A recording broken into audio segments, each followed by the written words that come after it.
Change everything.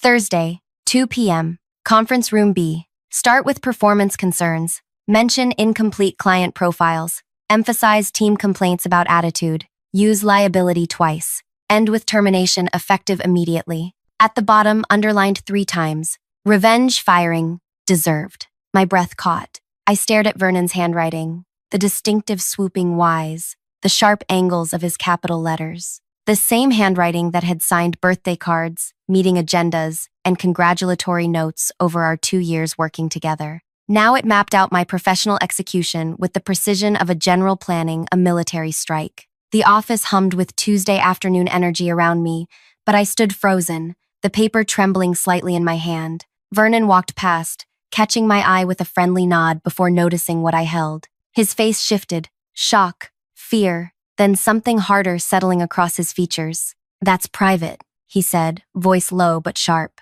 "Is it?" I whispered, looking down at the note again. "Because it seems to be about me." He stepped closer, lowering his voice. "Life isn't fair, Kit. Some people get everything handed to them. Others have to take what they deserve. And you deserve my job? I deserve not to be overlooked again." His eyes gleamed with something cold. "You should call in sick Thursday. Make this easier on yourself." As he walked away, I noticed our department head watching from across the room. She quickly turned back to her computer, but the brief eye contact confirmed my suspicion. She knew about this plan. Maybe she'd even approved it. 2 years of collaboration, hundreds of projects completed together. Countless times I'd covered for Vernon's mistakes or helped him understand procedures he struggled with. And this was my reward, a calculated ambush, disguised as a performance review, orchestrated by someone I'd considered, if not a friend, at least a respected colleague. The betrayal burned like acid in my throat. I tucked the note into my pocket and returned to my desk, mind racing. If Vernon had planned this, who else was involved? How long had this been brewing? And most importantly, what exactly was I going to do about it? I glanced at my calendar. Today was Tuesday. I had less than 48 hours until my scheduled professional execution. Hey, if you're enjoying this wild workplace betrayal so far, take a second to like and subscribe. Trust me, you'll want to see how Kit handles this backstabbing colleague, and I promise the revenge is worth sticking around for. Drop a comment with what you'd do in her shoes. Now, back to the story. My name is Kit Ashmore. Until finding that note, I'd believed I was respected at Powell Marketing. Not universally loved, perhaps, but valued for my contributions and work ethic. I'd started as an assistant 4 years ago and worked my way up to senior project manager through consistent results and long hours. When Director of Client Relations had opened up last month, I'd been quietly confident about my chances. Vernon had joined the company 2 years after me. I'd been assigned to train him, showing him our systems, introducing him to clients, even inviting him to lunch with our team his first week. He'd been charming, quick to learn, and eager to please. We'd worked well together, or so I'd thought. The signs had been there, though. The small comments when projects succeeded. Kit got lucky with the timing on that one. The way he'd interrupt me in meetings to rephrase my ideas as his own. The clients who suddenly requested to work with him instead of me, after years of solid relationships. I'd dismissed these as normal workplace friction. Competition was natural in our field. Not everyone became friends. But revenge firing? What had I done to deserve revenge? I spent Tuesday night dissecting every interaction with Vernon, searching for the trigger that had turned a colleague into an enemy. The pieces came together slowly. The director position, my recent commendation from the CEO, the major client who'd specifically requested me for their rebranding. Vernon hadn't wanted friendly competition. He'd wanted domination. Wednesday morning arrived with a headache and a plan forming. I arrived early, before most of the office, and headed straight to IT. "Morning, Kit," greeted Zoe, our systems administrator. "You're here early. Need a favor," I said, keeping my voice casual. "I think I accidentally deleted some important emails from last month. Any way to recover them?" Zoe pushed her glasses up. "Your deleted items folder should keep them for 30 days. Already checked. These would be from specific people." I slid her a post-it note with Vernon's name and our department head, Penny. Her eyebrows rose slightly. "This is unusual. It's for the Westbrook project review." I lied smoothly. "Need to verify some approval timestamps." Zoe hesitated, then nodded. "Give me an hour. I'll send what I find to your secure folder." I spent that hour organizing my desk, backing up personal files, and photographing my current project's status. If Thursday went as Vernon planned, I needed evidence of my work. At 10 a.m., I checked my secure folder. Zoe had come through magnificently. There, in neatly organized files, was my evidence. Dozens of emails between Vernon and Penny discussing my performance issues, dating back 3 months. Messages where Vernon claimed credit for my work, forwarded client communications that had never reached me. The most damning email was from just last week. Thursday's meeting is set. HR has reviewed the documentation and approved the termination based on the evidence provided. Kit won't see this coming. The director position announcement will go out Friday morning with your recommendation. My hands shook, but not from fear anymore. The betrayal had crystallized into something harder, colder. They hadn't just planned to fire me. They'd fabricated reasons, manipulated evidence, and scheduled my replacement before I even knew I was leaving. During lunch, I noticed Vernon and Penny in deep conversation by the break room. Vernon laughed, checking his watch before nodding emphatically. Penny patted his shoulder like a proud mentor. Celia from HR walked past my desk that afternoon, giving me a sympathetic smile that confirmed my suspicions further. The entire machinery of my termination was in motion, everyone playing their assigned roles. That evening, instead of going home, I drove to our biggest client's office. Marcus Hollister, CEO of Hollister Brands, had always appreciated directness. "Kit," he greeted me, surprised to find me in his lobby at 6 p.m. "Is something wrong with the campaign?" "No, but there's something you should know about tomorrow." I laid out what I'd discovered, showing him select emails that mentioned his account specifically. His expression darkened as he read Vernon's claims to have been the real creative force behind their successful rebrand.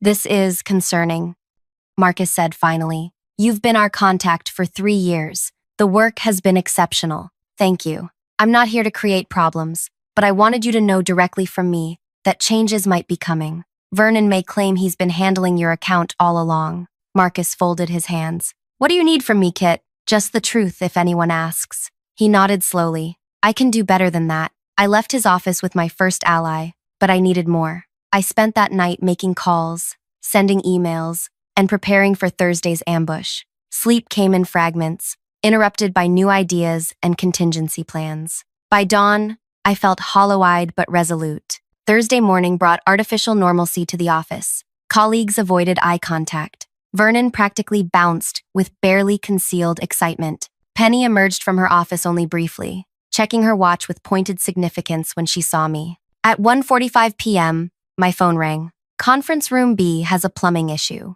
said the receptionist. "Your 2 p.m. meeting has been moved to the main conference room." My heart skipped. The main conference room had glass walls and totally visible to the entire office. They'd moved my humiliation to a fishbowl for maximum impact. At 1:55, I gathered my notebook, phone, and a slim folder. Vernon passed my desk, already wearing his victor's smile. "Good luck in there," he said, voice dripping with false concern. I looked up at him, keeping my expression neutral. "Thanks, Vernon. I think today will surprise everyone." His smile faltered slightly before he recovered. "Just remember, business isn't personal." "No," I agreed, standing to face him directly. "But betrayal always is."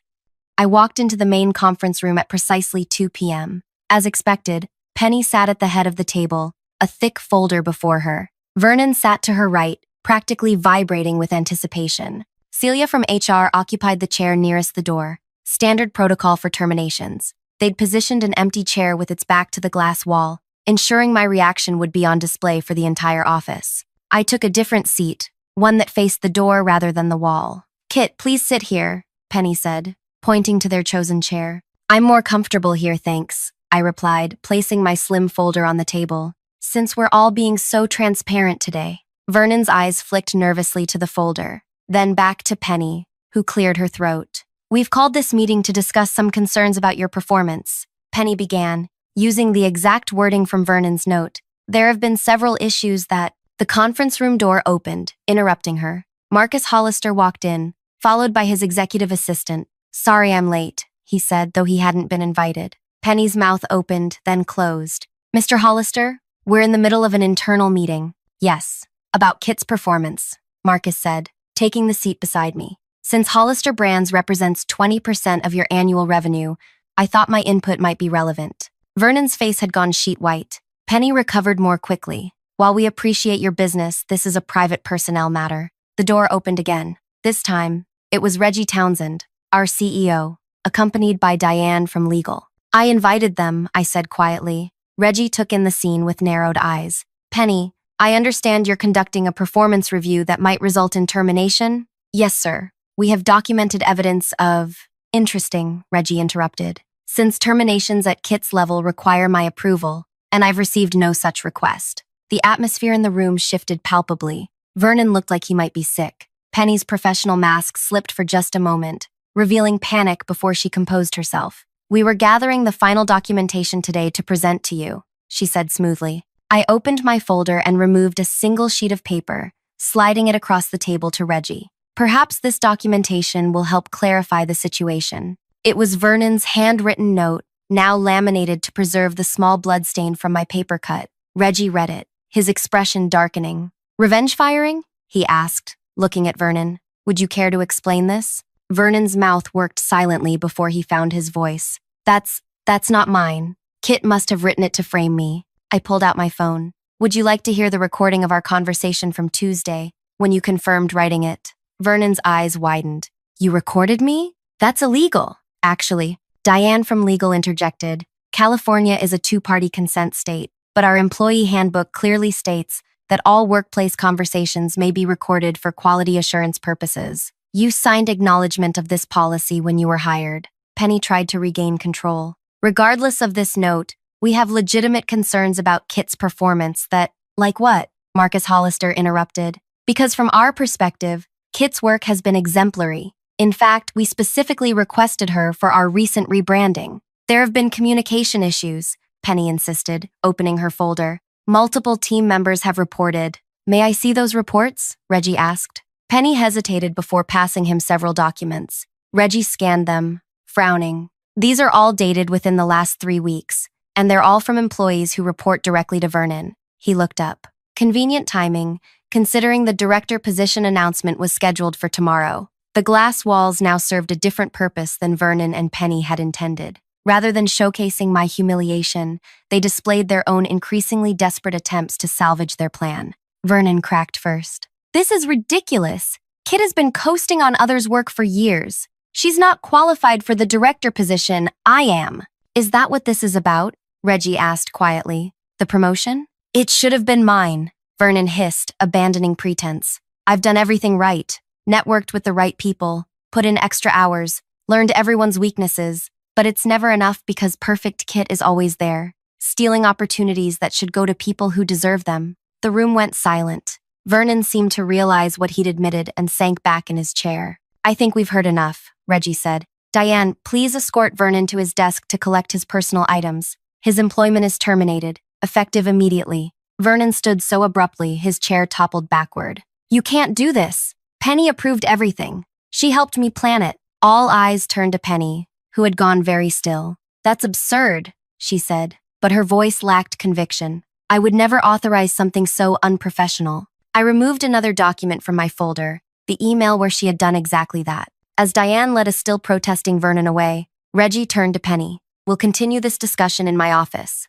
Now. They left, leaving me alone with Marcus and Celia from HR, who looked shell-shocked. I should go document something, Celia muttered, gathering her things and fleeing the room. Marcus turned to me with raised eyebrows. Remind me never to cross you. I let out a shaky breath. I didn't want it to happen this way. No? He looked skeptical. I wanted to expose the truth, I clarified. The method was their choice. As I left the conference room, colleagues quickly pretended they hadn't been watching. A few offered hesitant smiles. Others looked away guiltily. They'd known what was coming and said nothing. I returned to my desk, legs surprisingly steady, and began organizing my files as if it were any normal Thursday afternoon. But inside, I felt hollow. I'd survived the ambush, even turned it around on my would-be executioners, but the betrayal still cut deep. The truth was, Vernon and I had once been more than colleagues. We'd never officially dated, workplace romances being discouraged, but there had been late nights working on projects that turned into dinner, drinks, confidences shared. I'd believed we had a connection beyond the professional. Then came the Hollister rebranding pitch. We'd both worked on concepts, but in the final meeting, Marcus had strongly preferred my approach. I'd tried to acknowledge Vernon's contributions, but the client had been clear. They wanted my vision, my execution. After that, something changed. Vernon's friendly messages stopped. His assistants became reluctant, then non-existent. I'd attributed it to normal professional disappointment, never imagining the depth of resentment brewing beneath his friendly facade. I was collecting my things to leave when Reggie appeared at my desk. "Kit, do you have a moment?" We walked to his office in silence. Once inside, he gestured for me to sit. "Penny has been suspended pending further investigation," he said without preamble. "Her involvement appears more extensive than Vernon implied." I nodded, unsurprised. "The director position," he continued. "It was always going to be yours. The announcement was scheduled for Monday." "Monday?" I frowned. "Vernon's note mentioned Friday." "Exactly." Penny moved the timeline to create urgency for their plan. She told Vernon it was happening Friday to pressure him into acting quickly. Reggie leaned forward. "They were going to fire you." Then Penny would claim the client relationships were at risk and needed immediate leadership. Vernon would be the only viable option on such short notice. The calculated nature of it made my stomach turn. "And you believe that would have worked?" "It might have," Reggie admitted. "With you gone and Vernon positioned as the savior of our biggest accounts, I would have faced significant pressure to promote him immediately." The realization of how close they'd come to succeeding washed over me. "If I hadn't found that note—" "The position is still yours," Reggie said, "if you want it." I hesitated. "What about the others who knew? The colleagues who watched this happen and said nothing?" Reggie looked uncomfortable. "Office politics are complicated, Kit." "Yes," I agreed. "They are." I left without giving him an answer. The promotion had been my goal for months, but now it felt tainted. Would I always wonder who else had been complicit? Who else might be waiting for their chance to undermine me? The office was nearly empty as I walked back to my desk. Only Zoe from IT remained, typing furiously at her computer. "Thanks for your help yesterday," I said as I passed. She looked up, fingers pausing. "I heard what happened. Vernon had it coming." "You knew him well?" she snorted. "Well enough. He corrupted my database last month, then reported me for the system crash. Almost cost me my job." I stopped. "He did what?" "Planted errors in the code, then acted like the hero who discovered the problem." "Classic Vernon." She shrugged. "No way to prove it was him, though." "How many others?" I asked quietly. Zoe's eyes met mine. "More than you think." Vernon was methodical. Anyone he saw as competition, anyone who didn't worship him, anyone who called him out. They all had performance issues eventually. I sank into the chair beside her desk, mind racing. This wasn't just about me or the promotion. This was a pattern, one that Penny had enabled, perhaps even encouraged. "Do you have records?" I asked. "I'm a systems administrator," Zoe replied with a small smile. "I have records of everything." That night, instead of celebrating my narrow escape, I invited Zoe to my apartment. Over takeout and wine, she showed me what she'd been collecting for months. Evidence of Vernon's sabotage across multiple departments, affecting at least 7 employees. 3 had been fired, 2 had quit, 1 had been demoted. The last, Zoe herself, had narrowly escaped professional damage. "Why didn't you report this?" I asked, scrolling through the damning files. "To who?" "Penny." She protected him. "HR?" They took his side every time. Zoe took a sip of wine. "Besides, individual incidents looked like mistakes or miscommunications. It's only when you see the pattern that it becomes clear." I thought about the people who'd lost their jobs, their reputations, their confidence, all because of Vernon's ambition and Penny's protection. My own narrow escape suddenly seemed less important compared to the wider damage they'd caused. "Vernon's gone," I said slowly, "but Penny's only suspended, and the culture that allowed this still exists." "What are you thinking?" Zoe asked. I closed her laptop, mind made up. "I'm thinking that surviving their attack isn't enough. Not for me, and definitely not for everyone else they hurt." "Revenge?" Zoe raised an eyebrow. "Justice," I corrected. "And prevention. What they did to me, to us, it can't happen again." Zoe studied me for a long moment. "You know, director positions have access to all departmental communications, past and present." The implication hung in the air between us. With the right position, I could expose not just what Vernon and Penny had done, but the systematic problems that had allowed their behavior to flourish. "I haven't accepted the promotion yet," I said. "Maybe you should." Zoe's eyes gleamed with something between mischief and vengeance. "Sometimes you need to be inside the system to fix it." I picked up my phone and composed a brief message to Reggie. I'll take the position, starting Monday. So what's the plan? Zoe asked as I set down my phone. I smiled, the first genuine smile since finding Vernon's note. First, we gather everything you have. Then, we find everyone they hurt. After that, well, Penny only thinks she knows what revenge looks like. As we clinked glasses, I felt something I hadn't expected. Not just anger or satisfaction, but purpose. Vernon and Penny had tried to destroy me, but instead, they'd created something more dangerous. A woman with nothing left to lose and everything to prove. Monday morning would arrive soon enough, and with it, a reckoning no one at Powell Marketing would ever forget. Monday morning arrived with a storm that matched my mood. Rain lashed against the windows as I walked into Powell Marketing wearing a dark blue dress I'd never worn to the office before.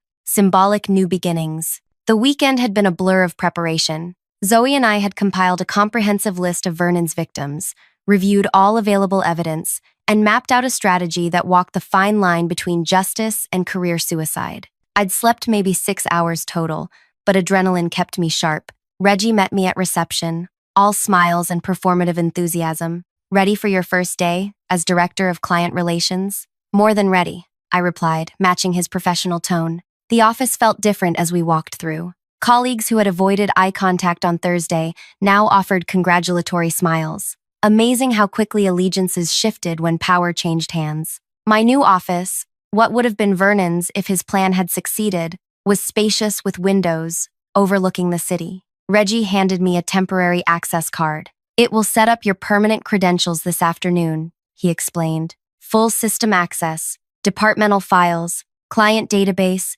everything you need. I nodded, setting my bag on the desk that now belonged to me. Any update on Penny? His smile tightened. Still suspended pending review. The board meets Wednesday to discuss next steps. And the staff who knew about Thursday's plan? Reggie shifted uncomfortably. We're handling each case individually. No need for you to worry about that now. Translation. They were protecting anyone valuable enough to keep. Of course, I said smoothly. I'll focus on stabilizing client relationships. After Reggie left, I sat at my new desk, allowing myself exactly 30 seconds to absorb the moment. Then I began. First, I sent meeting requests to 3 people: Talia from accounting, Devin from creative, and Mason from account services. All former colleagues who'd experienced mysterious performance issues. After crossing paths with Vernon, Zoe's data had shown suspicious patterns around their evaluations. My office phone rang. It was Amara, the receptionist. Director Ashmore, she said, the new title sounding strange. There's a Marcus Hollister on line 1 for you. I picked up. Marcus, thank you again for Thursday. Small price for 3 years of excellent service, he replied. I'm calling because your CEO reached out this weekend, rather desperately trying to ensure we're not taking our business elsewhere. And are you? That depends entirely on you. Vernon had been contacting me directly for weeks, claiming he was taking over our account. Said you were on your way out. My grip tightened on the phone. When was the first contact? About 2 months ago. I ignored him initially, but he was persistent. 2 months. Well before the director position had even opened. Vernon's plan had been in motion longer than I'd realized. I'd like to meet this week, I said. There are some changes coming I think you should be aware of. Intriguing. Lunch Wednesday? Perfect. Next, I logged into my email with my limited credentials. There was an all-staff message from Reggie announcing my promotion, carefully worded to avoid mentioning Thursday's events. The replies were already flooding in. Congratulations from people who'd witnessed my near downfall in silence. Talia arrived first, knocking tentatively on my open door. At 35, she was older than me by several years, with expertise that should have earned her a senior position long ago. You wanted to see me? She asked. Close the door, I suggested. She did, taking a seat, with visible nervousness. If this is about the Mitchell account reconciliation, I can explain the delay. It's not, I interrupted gently. It's about why you were passed over for senior financial analyst last year, despite having the strongest qualifications. Her expression shifted from anxiety to wariness. That's ancient history. Is it? Or is it part of a pattern involving Vernon and Penny? Talia went very still. What exactly are you suggesting? I slid a folder across the desk. These are records of file access logs showing Vernon viewing confidential financial reports he had no authorization for. right before errors appeared in your work. She opened the folder with shaking hands. How did you get these? Does it matter? The question is, what happened after those errors were discovered? Talia's professional demeanor cracked. Penny called me careless, said I clearly wasn't ready for advancement. The promotion went to Vernon's friend from college instead. Would you be willing to make a formal statement about this? Her eyes widened. Are you building a case? I'm seeking justice, I replied. For all of us. By lunchtime, I'd spoken with all 3 former victims. Their stories followed the same pattern. Vernon undermining their work, Penny enabling the sabotage, careers derailed or stalled. Each had agreed to document their experiences, with varying degrees of reluctance. As I was reviewing their notes, my temporary access card flickered from red to green, and full director-level system privileges had been granted. I immediately logged into the secure server and began searching for Penny's archived emails. What I found exceeded my expectations. Dozens of messages between Penny and Vernon discussing problem employees and how to manage them out, references to our arrangement, and mutual advancement goals. The systematic dismantling of careers that stood in their way. Most damning was an email from 3 weeks ago. Once Kit is gone, I'll need the regional VP to see you as the obvious choice for my replacement when I move up. The Mitchell presentation is our opportunity. Make sure her materials have those unfortunate errors we discussed. They hadn't just targeted me for a job. They'd been planning a complete leadership takeover, with Penny advancing to regional operations and Vernon taking her position. I was so absorbed in my discovery that I almost missed Celia from HR appearing in my doorway. Kit, do you have a minute? It's about the incident. I closed the email window. Of course. Celia closed the door behind her, looking uncharacteristically serious. The board wants statements from everyone involved before Wednesday's meeting. Standard procedure. I'm happy to provide one. There's something else. She lowered her voice. Penny is claiming you fabricated evidence against her and Vernon. Says you were jealous of their close working relationship and created false emails to sabotage them. My blood ran cold. That's absurd. I know, Celia assured me. But she's worked here 12 years, has friends on the board. They're taking her claims seriously enough to launch a formal investigation. Into me? Into the entire situation. It is conducting a full system audit to verify the authenticity of all electronic evidence, including the files Zoe and I had accessed over the weekend. If they traced our digital footprints, when does this audit begin? I asked, keeping my voice steady. Tomorrow morning. I forced a smile. Thank you for the heads up.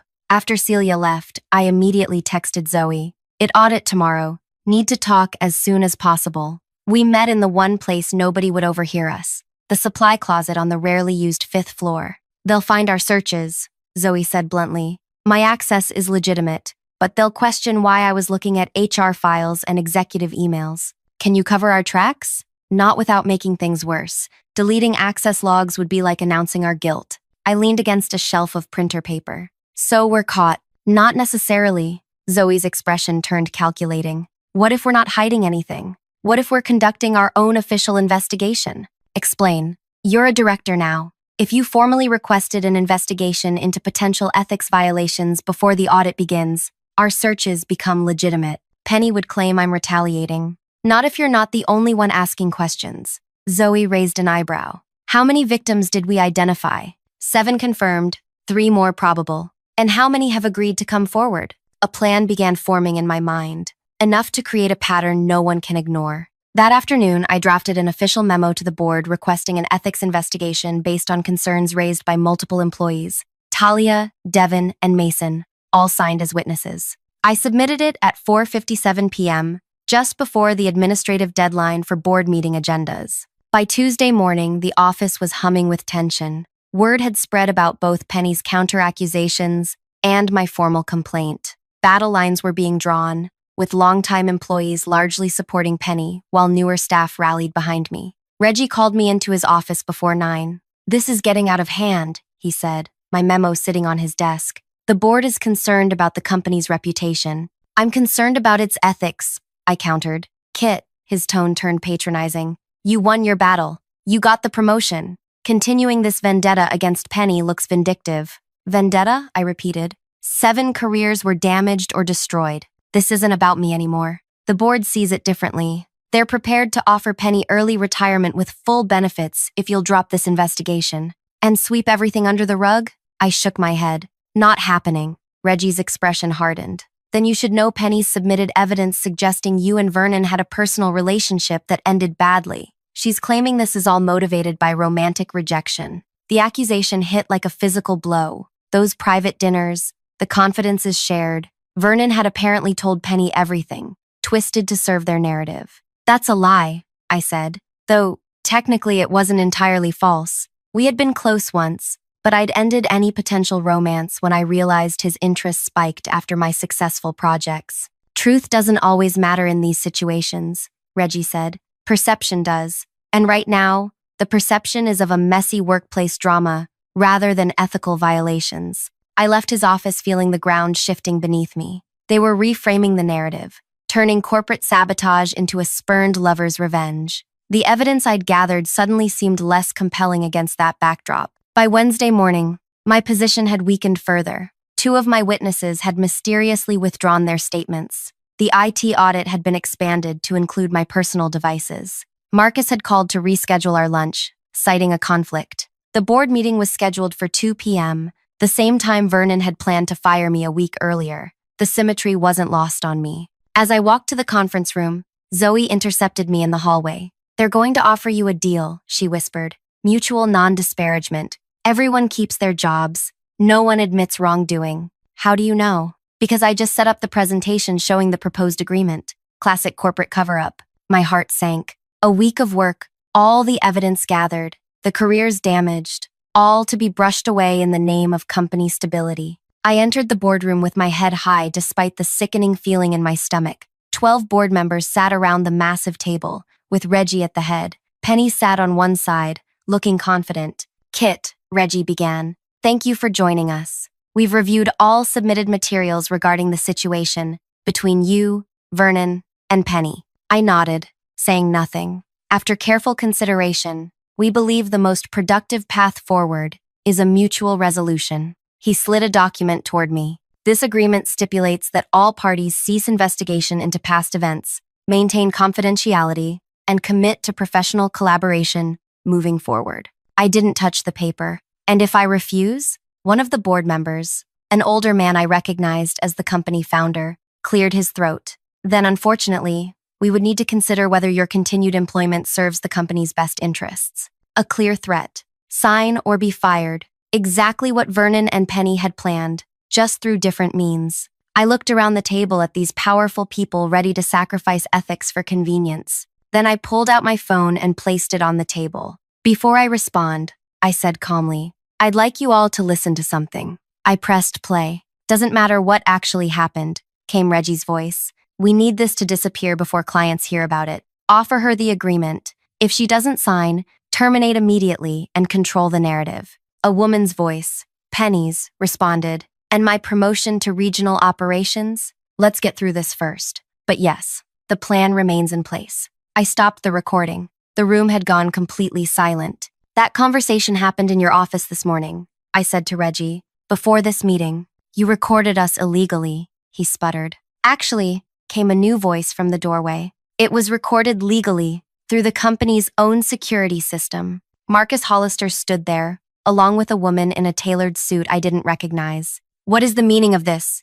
Demanded the board chairman. Marcus stepped forward. I'm here as both a concerned client and a potential investor. This is Elaine Torres, from the Department of Labor's Ethics Division. Elaine nodded. We've received multiple complaints about systematic workplace harassment and retaliation at Powell Marketing. Given the pattern of allegations, we've opened a formal investigation. The board members exchanged alarmed glances. My lunch cancellation was strategic, Marcus explained to me. Elaine needed time to review the evidence before this meeting. What evidence? Reggie demanded. I smiled for the first time that day. Everything. The emails between you and Penny planning leadership changes. The systematic sabotage of employees who stood in your way. The falsified performance reviews. The unauthorized access to secure files. And most importantly, and de Vlash, statements from every person whose career you damaged, including those who left the company. Elaine placed a thick folder on the table. We have testimony from 11 former and current employees describing a pattern of workplace misconduct spanning 3 years.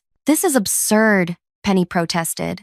Kit is obviously retaliating because you and Vernon plotted to destroy her career? Marcus interrupted. That part is well documented, including your email admitting the revenge firing was your idea originally. The chairman looked stricken. Reggie, is this true? Before Reggie could respond, I placed another document on the table. This is my resignation, effective immediately. I've accepted a position as Director of Client Services at Hollister Brands, where Marcus has assured me ethical business practices are more than just words in a mission statement. I stood, gathering my things. The Department of Labor has everything they need to continue their investigation without me. I suggest you cooperate fully. Attempting to cover up labor violations only compounds the penalties.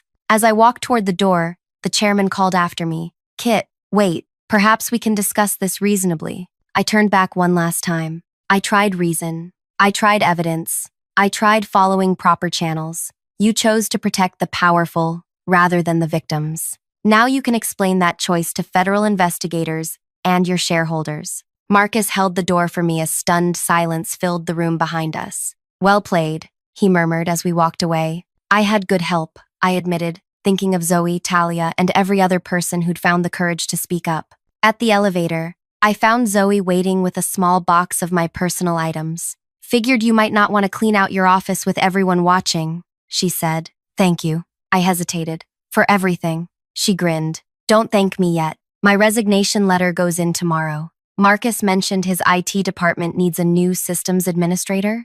Already approved, I confirmed. And we need an accounting director too, if Talia's interested. As we walked out of Powell Marketing for the last time, rain still fell outside, but the storm in my heart had cleared. Vernon was gone. Penny would follow. The company that had valued politics over people would face its reckoning without me. My revenge wasn't firing them or exposing them publicly or even taking their jobs. It was creating something better from the ashes of what they'd tried to destroy. A workplace where talent was rewarded, not punished. Where ambition didn't require sabotage. 6 months later, the Powell Marketing sign came down from the building. The company had been acquired after their stock plummeted, following the Labor Department's findings. Reggie and 4 board members had resigned. Penny had been terminated and was fighting a civil suit from former employees. Meanwhile, Hollister Brands' marketing division, staffed by many familiar faces, had just won its biggest client ever, the company that had acquired Powell's remains.